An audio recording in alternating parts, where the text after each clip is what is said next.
창세기 12장 1절에서부터 5절까지 구약성경 14페이지가 됩니다.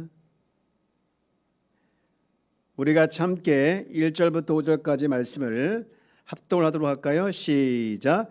여호와께서 아브라함에게 이르시되 너는 너의 고향과 친척과 아버지의 집을 떠나 내가 네게 보여줄 땅으로 가라.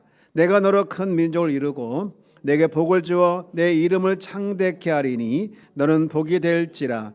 너를 축복하는 자에게는 내가 복을 내리고 너를 저주하는 자에게는 내가 저주하리니 땅의 모든 족속이 너로 말미암아 복을 얻을 것이라 하신지라. 이에 아브라함이 여호와의 말씀을 따라갔고 롯도 그와 함께 갔으며 아브라함이 하란을 떠날 때에 75세였더라. 아브라함이 그의 아내 사라와 조카 롯과 하란에서 모든 소유와 이끌고 가나안 땅으로 가려고 떠나서 마침내 가나안 땅에 들어갔더라. 아멘. 할렐루야. 아멘. 제가 수요일 날 또는 이제 금요일 날 아브라함에 관한 이야기를 계속해서 말씀드리고 있는데요. 아브라함을 가만히 생각해 보면 하나님과 함께 이렇게 만들어간 이야기거리가 참 많다, 그런 생각을 하게 됩니다. 그래서 오늘 저는 어떻게 해서 아브라함이 이렇게 하나님과 함께 만들어간 그런 스토리가 많이 있을까, 그 부분을 한번 생각해 보고 은혜를 나누고자 하는데요. 오늘 제목이 그겁니다. 하나님과 함께 만들어가는 스토리. 자, 우리 제목만 한번 같이 읽어볼까요? 시작.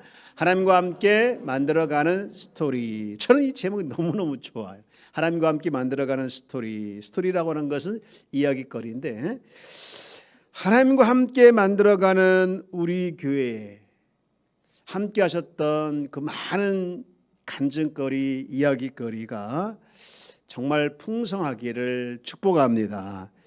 그런 마음이 너무 크게 와 닿아서 이렇게 말씀을 제목을 정했는데, 그 작은 가게에서 진심을 배운다라는 책이 있어요. 이제 막국수 사장 이야기인데, 이 사람이 처음 이제 국수집을 시작하게 된 계기가 생계를 위해서였다고 하죠.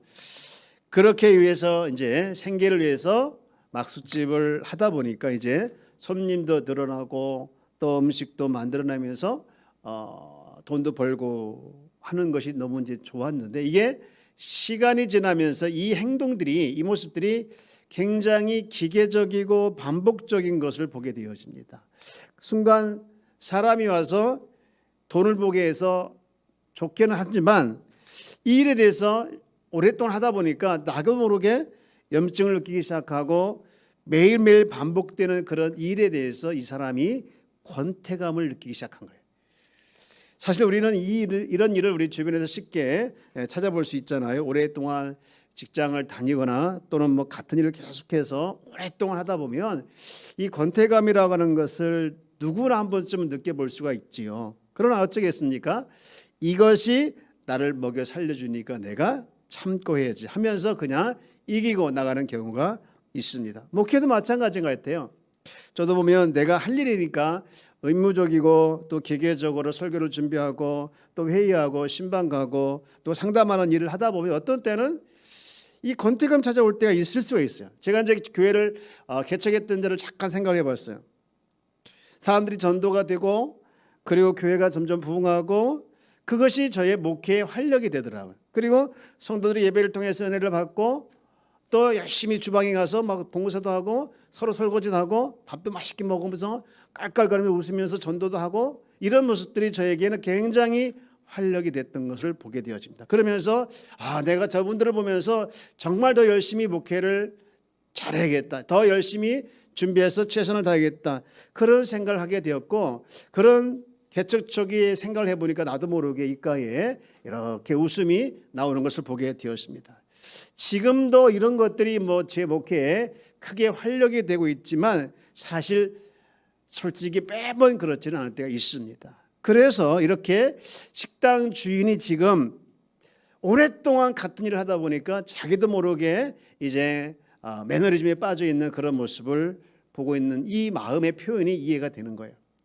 여러분, 어떤 사람은 그렇더라고요. 식당이 잘 되면 식당 주인은 다 직원들에게 맡겨놓고 뭐 골프를 친다든가 이렇게 해서 관심을 갖지 않고 이제 다 맡겨놓고 직원들이 하기를 원하는데, 그러다 보면 이 식당 주인과 같은 마음이 종업원들에게 있지 않아서 종업원들이 아무래도 덜 신경을 쓰고 또 덜 관심을 갖다 보면 맛도 떨어지고, 그러면 이제 손님도 떨어지는 그런 경우가 이제 정설이라고 합니다. 그런데 이 국수집 사장이 이 책에서 소개하기를 이렇게 권태감을 이겨냈던 그 사실에 대해서 감동적으로 소개를 하고 있는데, 그렇게 기계처럼 일하던 이 사장이 시간이 갈수록 국수를 먹는 사람들이 눈에 들어오기 시작했다는 거예요. 그래서 손님이 올 때마다 한 사람 한 사람에게 관심을 가지고 어떻게 하면 저분에게 이 맛있는 국수를 제공할 수 있을까, 어떻게 하면 이 맛있는 국수를 줄 수 있을까 고민하고 생각하게 되다 보니까 그에게 그 마음을 갖는 순간부터 새로운 활력이 나왔다는 거예요. 저는 이 이야기를 읽으면서 좀 비교하는 것은 좀 그렇지만 저도 성도 한 분 한 분을 정말 사랑하고 아낍니다. 제가 목회를 하면서 가장 중요하게 생각하고 가장 중요하게 여기는 철학 중에 하나가 교회는 모두 함께 가는 것이다. 목회를 하다 보면 잘 따라오는 사람도 있지만 못 따라와 속썩이는 사람도 있습니다. 대표적인 사람이 누구냐? 조금 나왔다가 안 나와버린 사람들이에요. 그리고 주일도 자주 결석하는 사람들.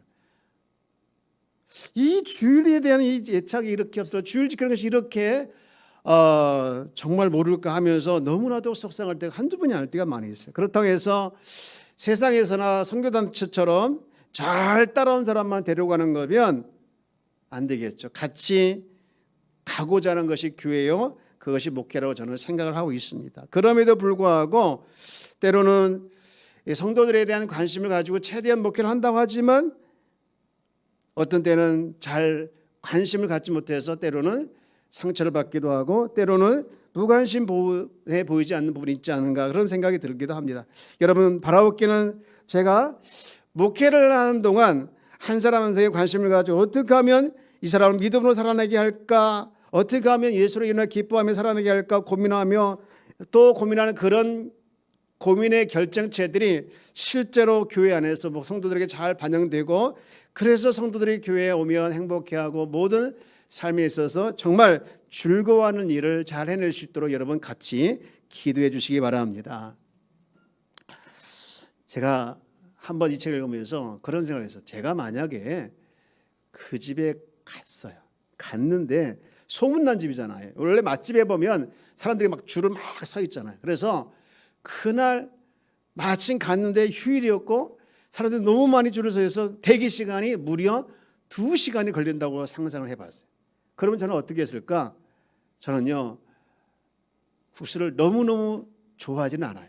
그래서 2시간 기다린다고 하면 당연히 돌아왔을 거예요.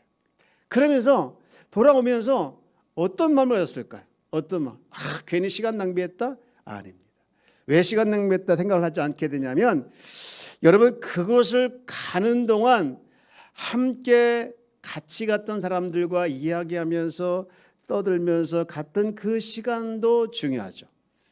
그리고 돌아오면서 그 집에 들어가지 못했지만 그 식당에 대한 스토리를 가지고 있어가지고 식당에 대한 그 이야기를 가지고 있기 다시 한번 가보겠다는 그런 마음도 저버릴 수가 없는 것이죠. 그리고 중요한 것은 그 시간이 낭비되지 않았다고 생각할 수밖에 없는 가장 큰 이유는 그 식당이 가지고 있는 스토리가 있기 때문에, 그 식당 안에 가지고 있는 뭔가가 있기 때문에 거기를 갔다 와서 그냥 갔다 할지라도 그것은 결코 시간 낭비가 아니라 저는 생각할 겁니다. 제가 얼마 전에 저를 너무 사랑해줬던 목사님이 계신데 그 목사님이 이제 일찍 은퇴하시고 강원도에 가셨어요. 근데 얼마 전에 이제 그분의 사모님이 돌아가셨다는 소리를 들었는데 그것도 몇 개월 지나서 소식을 듣게 됐어요. 너무너무 섭섭하더라고요. 그래서 제가 전화를 드려가지고 아들한테 왜 저한테 연락을 안 했지 않습니까? 라고 연락했는데 깜빡했다 하더라고요. 근데 깜빡할 게 따로 있지. 그런 소식을 어떻게 깜빡하냐고 막 뭐라 하겠죠. 그래서 어쨌든 간에 제가 이제 전화를 드려서 언젠가 한번 제가 찾아뵙겠습니다라고 전락을 드렸어요. 그리고 마침 이제 가족들과 함께 이제 강원도 갈 기회가 있어서 찾아뵙고 인사를 했는데 그분이 너무너무 반가워해서 우리를 맛있는 걸 사준다고 하면서 식당을 데려갔어요.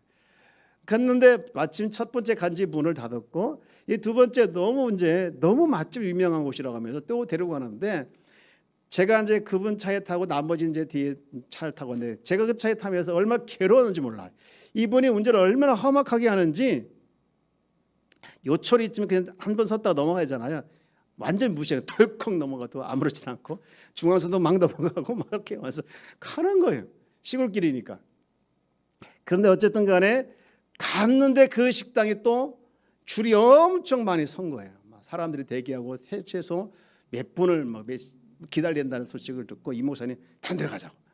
그래가지고 다른 데 또 갔는데 또 한참 올라가시는 거예요. 그래서 어쨌든 간에 식사를 했어요. 맛있게 먹고 이제 헤어졌는데 그 목사님이 그 헤어진 다음에 우리와 만났던 시간이 이렇게 식당을 가고 뭐 하는 시간 이런 것들이 다 물론 가서 사람이 많아서 또 한 군데는 가서 문 닫고 또 한 군데 간 사람이 많아서 돌아오고 이런 것들이 그분에게 있어서 시간 낭비였을까? 또 우리도 시간 낭비였을까? 아니라는 것이 왜? 그분과 오랫동안 관계를 유지하면서 그분과의 관계에 많은 스토리가 가지고 있었기 때문에 그분과 만남 그 자체를 우리는 소중한 기억으로 소중한 추억으로 가지고 있어서 전혀 시간 낭비가 되지 않았다라 생각합니다. 여러분 우리가 신앙생활을 하면서 10년을 하고 20년을 하고 때로는 30년 50년 할 때 우리는 때로는 이 신앙생활이 교회 다니는 것이 때로는 권태감이 느낄 수가 있고 또 원하지 않게 매너리즘에 빠질 수가 있는 데가 있는데 여러분 그때마다 우리가 기할 것은 하나님과의 스토리를 자꾸 만들어가면 되는 거예요. 하나님과의 나와 쌓여져 왔던 지금까지 추억 그리고 현재의 추억 그리고 앞으로 계속해서 하나님과 나와의 어떤 그 관계에서 만들어지는 스토리가 자꾸 많아지게 되어지면 결코 신앙생활은 지루하지 않고 즐겁게 신앙생활할 수 있을 줄 믿습니다. 오늘 말씀을 그런 관점에서 보기를 원하는데 자 1절에 보면 이제 하나님이 툭 던지면서 아브라함의 뭔가를 이야기하고 있죠. 1절 자 한번 같이 볼까요? 시작. 여호와께서 아브라함에게 이르시되 너는 너의 고향과 친척과 아버지 집을 떠나 내가 네게 보여줄 땅으로 가라. 여러분 스토리라는 관점을 보게 되어지면 아브라함에게 지금 하나님께서 뭔가를 원하시는 게 있지. 야 너와 나 같이 한번 뭔가 스토리를 만들어 가볼래? 하고 제안하시는 것 같지 않습니까?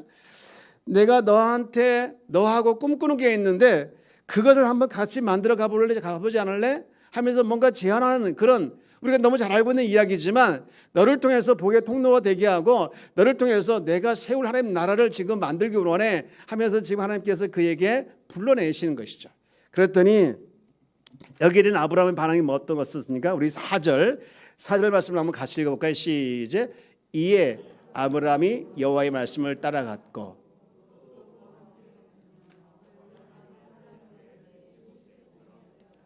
이에 아브라함이 누구의 말씀을 따라갔습니까? 여호와의 말씀을 따라갔다. 이 4절에 시작하는 이에라는 말씀과 같이 하나님의 말씀에 이제 반응하며 따라간 그 시점부터 아브라함에게 있어서는 하나님과 함께 만드는 스토리가 시작이 된 것이죠. 제가 고등학교를 막 졸업하고 신학을 갔는데요. 사실 저희 집은 어려운 집안이었어요. 그래서 저희 위에 형님과 누님은 초등학교를 제대로 졸업 못하고 다 그 당시에 그냥 직장을 다니고 그랬어요.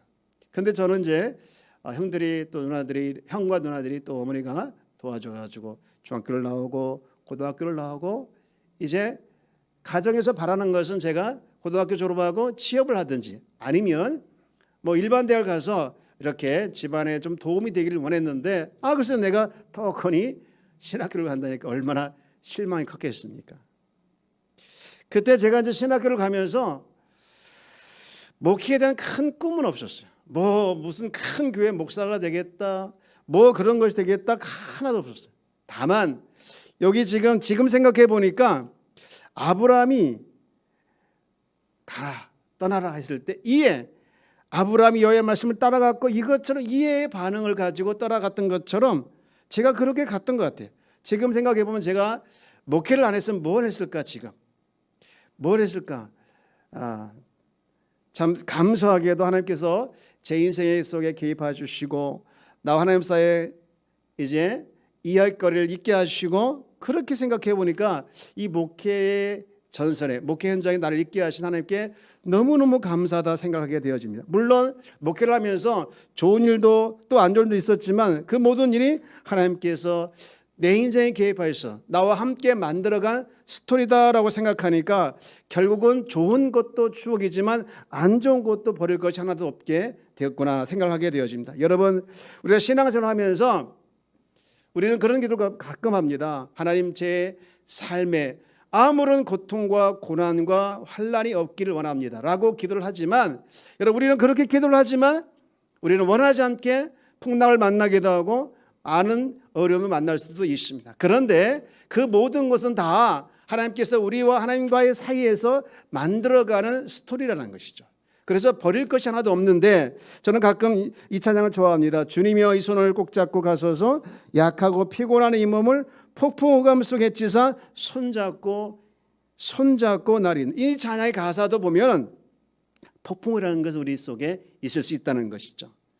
그러나 여러분, 그 폭풍을 우리가 피할 수는 없지만 그 안에서 하나님께서 우리를 만들어 가려고 하는, 또 하나님과 우리 사이에 뭔가를 이야기거리를 있게 하려고 하시는 하나님의 계획 안에 있다는 것을 우리가 생각한다면 그 폭풍도 우리가 결코 우리는 결코 이제 어떻게 보면 의미가 있는 것이다 생각을 하게 되어집니다.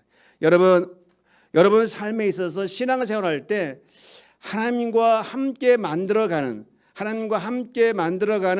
이야기거리가 있는 그런 신앙생활을 하기를 주의 이름으로 축복합니다. 내가 예수를 믿고 교회를 다니고 신앙생활을 함에 있어서도 아무런 하나님과 나 사이에 어떤 이야기거리가 없다고 하면, 하나님과 나와 만들어냈던 그런 이야기거리가 없다고 하면, 지금부터라도 그런 이야기거리를 낸다면 여러분의 신앙생활은 정말 멋있는 신앙생활이 되리라고 믿습니다. 오늘 본문에서 하나님과 만들어가는 이 스토리, 아브라함이 가졌던 스토리는 몇 가지 특징이 있냐면 세 가지 특징이 있는데 그 특징을 한번 살펴보기를 원하는데, 첫 번째 특징은 하나님과 만들어가는 스토리의 첫 번째 특징은요, 주도자가 하나님이셨다는 것이죠. 주도자가 하나님과 함께 스토리를 만들어 가기 전에 주도자는 나였는데 이제 하나님과 스토리를 만들어 가기 시작하니까 그 스토리 주도자가 누구냐? 하나님이라는 것이죠. 여러분의 인생의 스토리를 원하신다면 여러분의 인생의 주인이 아까 전에 기도했던 것처럼 내가 아니라 주님이길 주의 이름으로 축복합니다. 우리 1절 말씀 한번 볼까요? 1절 말씀에 보면 이렇게 시작하고 있죠.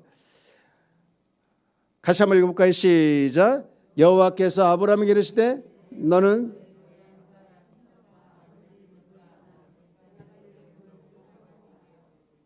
가라 그래서, 여러분 이 말씀을 보면 아무런 준비가 안 된 아브라함의 인생에 개입하셔서 주도해 가는 걸 보죠. 내가라는 말을 시작하죠. 또 2절도 3절도 마찬가지죠. 2절 뭐라고 시작합니까?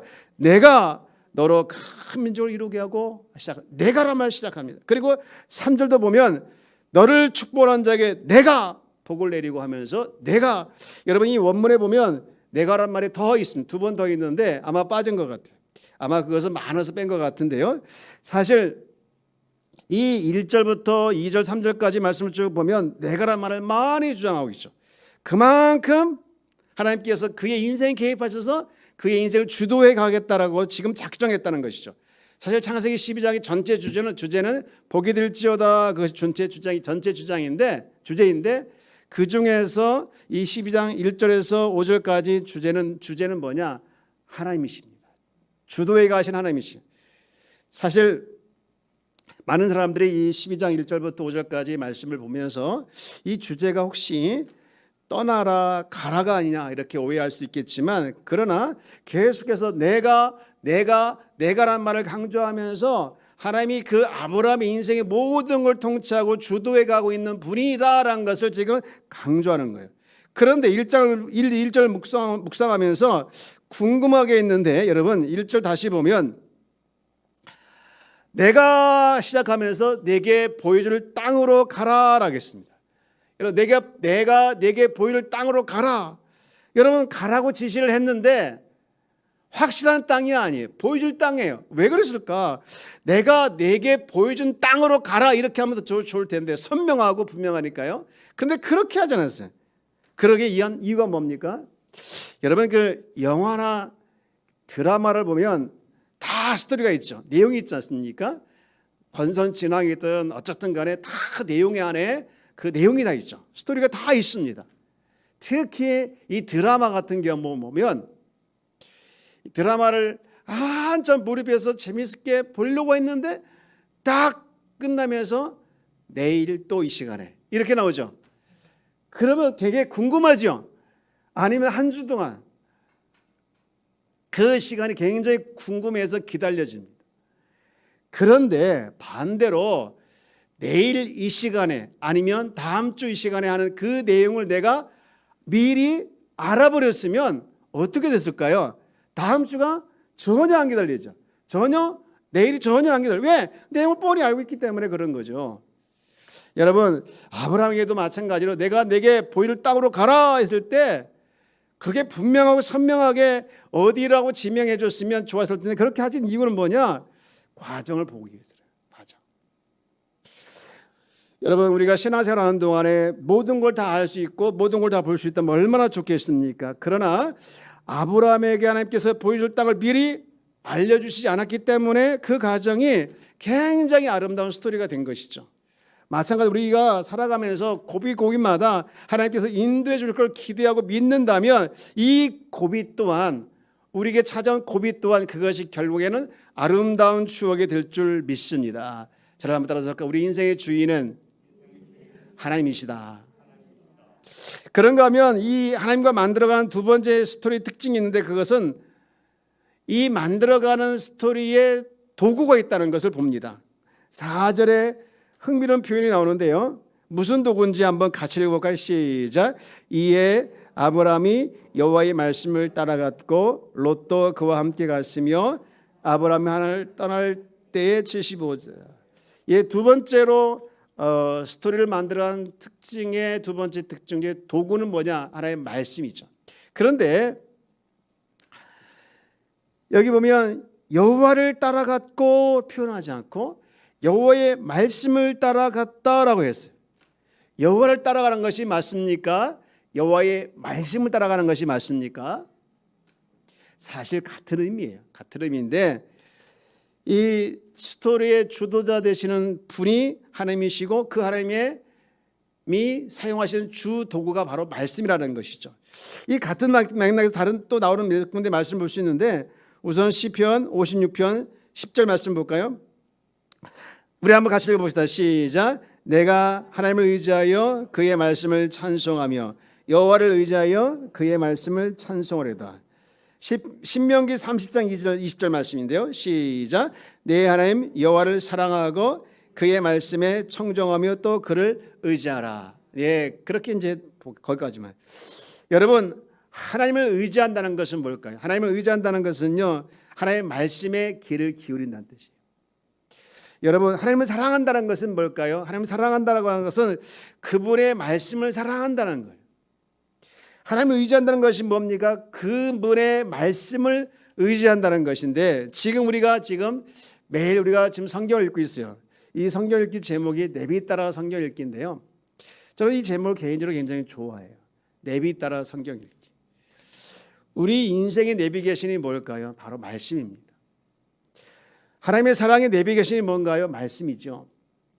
벌써 3년째를 이제 하고 있는데 어떤 때는 왜 매번 같은 걸 반복하나 생각할 수도 있겠죠. 그러나 중요한 것은 우리가 잊지 말아야 할 것은 말씀을 읽는 동안, 그리고 말씀을 따라가는 동안 여러분 지난 그 시간들을 봤지만 코로나 위기 속에서 예배를 제대로 드리지 못할 때 우리로 영적으로 버티게 했던 것들이 말씀을 읽고 말씀을 묵상하고 따라갔을 때 그것이 가능했었던 것이죠. 여러분 우리가 말씀을 따라가고 말씀이 도구가 될 때 우리와 하나님 사이의 추억을 만들고 또 하나님과 나 사이의 아름다운 스토리가 생겨나게 될 줄 믿습니다. 말씀이 없는 신앙생활은요, 기초를 마치 모래 위에 세운 것 똑같은 거예요. 하나님과 함께 만들어가는 스토리가 그 도구가 있는데 그것이 바로 말씀. 이 말씀이 여러분 신앙의 스토리 만들어가는데 중요한 도구가 되기를 주 여러분 축복합니다. 마지막으로 여러분 하나님과 함께 만들어가는 이 스토리, 하나님과 함께 만들어가는 스토리가 되기 위해서 여기 세 번째 중요한 특징이 있는데 그 결말이죠. 그 결말이 뭐냐? 마침내 하나님께서 완성하신다는 것이죠. 5절 말씀 볼까요? 굉장히 감동이 오는데 자, 한번 5절 말씀을 같이 읽어봅시다. 시작. 아브라함이 그의 아내 사레와 조카 롯과 하란에서 모은 모든 소유와 얻은 사람들을 이끌고 가나안 땅으로 가려고 떠나서 마침내 어디에 도착합니까? 가나안에 들어갔습니다. 마침내 가나안에 들어갔다라는 것이죠. 여러분 이 짧은 한마디에 너무나 많은 스토리가 농축되어 있다는 것을 알게 되는데 사실 아브라함은 믿음이 있는 것 같지만 믿음이 없는 아브라함, 그리고 순종은 잘하는데 내 멋대로 할 때가 있는 아브라함이었어요. 그리고 하나님 말씀을 따라갔는데도 자기 고집대로 하였던 아브라함의 모습이었습니다. 이 많은 미숙함을, 이 많은 그런 부족함을 이제 가지고 있는 아브라함을 오랫동안 기다리면서 마침내 하나님께서 그의 인생을 가나안 땅에 도착하게 했다라는 것이죠. 결국에는 오랫동안 참아주시면서 마침내 결말은 그야말로 하나님께서 일을 이루시는 그 하나님의 마음이 이 안에 그대로 담아 있는 걸 보게 되어집니다. 제가 지난 주일날 말씀드리면서 내 인생은 나의 것이라는 그 노래가 있다는 것을 말씀드렸는데 오늘은 인생은 미완성이라는 노래를 가지고 조금만 말씀드리고 싶어요. 인생은 미완성. 그 가사 쭉 보면은 인생은 미완성, 그리고 그 다음에 가사 보면 쓰다가만 편지, 또 조금 넘어가면 그리다만 그림. 여러분 이 가사 소절만 봐도 굉장히 뭔가 슬프죠. 인생은 미완성에서 그리다만 그림 같고 쓰다만 편지 같고, 마치 돈을 열심히 벌어서 좀 이제 행복하게 살려고 했는데 그만 병에 걸려서 죽게 됐다던가 뭐 이런 그런 느낌이 있는 그런 같은 이 스토리가 바로 여기에 가사에 있어요. 그런데 스토리를 주도해 가시는 하나님의 관점에서 봤을 때 인생은 결코 쓰다가만 편지나 그리다만 그림이 아니라는 것이죠. 이 노래말 서론 부분에 보면 이렇게 슬퍼지게 느껴지지만 이 노래에서 강조하고 싶은 것이 뭐냐면 후반부더라고요. 후반부에 비록 삶이 미완성일지라도 삶의 무게 중심을 내게 두고 내가 책임을 지고 정말 비장한 마음을 가지고 살아내 봐야겠다라는 부분이 후반부에 있더라고요. 사랑하는 여러분, 제가 무슨 말씀을 드리고 싶은 거냐면 인생은 미완성이라는 그런 쓰다만 편지 또는 그리다만 그림일지라도 마침내 우리 인생에 개입하셔서 우리 모든 부족한 부분도 모든 미숙한 부분도 하나님께서 기다려 주시면서 인내하시면서 마침내 우리를 하나님께서 원하시는 곳으로, 하나님께서 마침내 우리를 원하는 뜻으로 완성해 가신다는 것을 우리는 분명하게 알고 믿어야 될 줄 믿습니다. 그러므로 여러분 삶 속에서 내게 찾아온 작은 어려움 속에 당당하게, 어려움 속에 넘어지지 말고 그 속에서도 더 당당함을 잃지 않는 우리 귀한 성도가 다 되어지길 주 여러분 축복합니다. 여러분 이 아브라함의 일생을 쭉 보면 그런 생각을 갖게 돼요. 우리가 하나님 앞에서 했던 기도, 하나님 앞에서 했던 몸짓 하나, 하나님 앞에서 했던 그 눈물의 그 기도, 열정을 가지고 했던 전도, 사귐, 교제, 많은 것들이 있는데 하나님 앞에서 했던 모든 것들은 다 하나도 헛되지 않음을 우리가 기억해야 될 줄 믿습니다. 여러분, 결국에는 우리 모든 미숙하고 부족하고 연약한 모든 것들을 하나님께서 오랫동안 참으시고 마침내라는 그 마침을 누가 완성해 주시냐, 누가 결론 지어 주시냐? 하나님이 결론 지어 주시고 하나님이 완성해 간다는 거예요.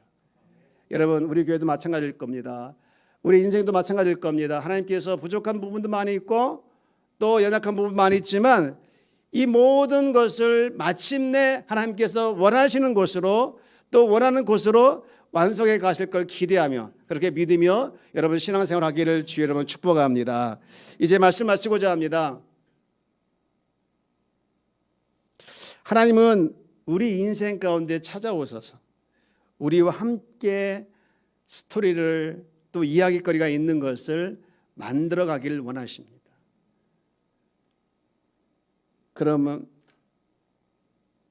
그런 모습이 있기를 주의 여러분 축복합니다.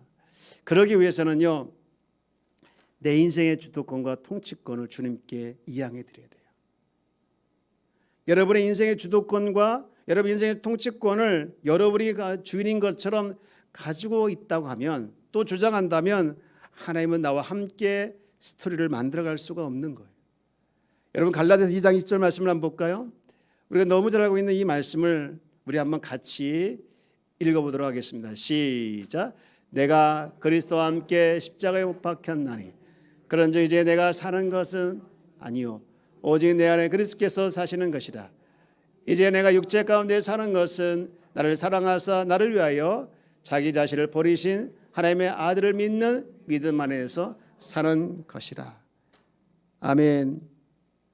아브라함의 인생에 내가 하시면서 주도권을 가지고 결국에는 그의 인생에 많은 스토리를 만들어내셨던 하나님은 오늘도 살아 역사하셔서 우리 가운데 주도적으로 내가 내 인생을 주도할 거야.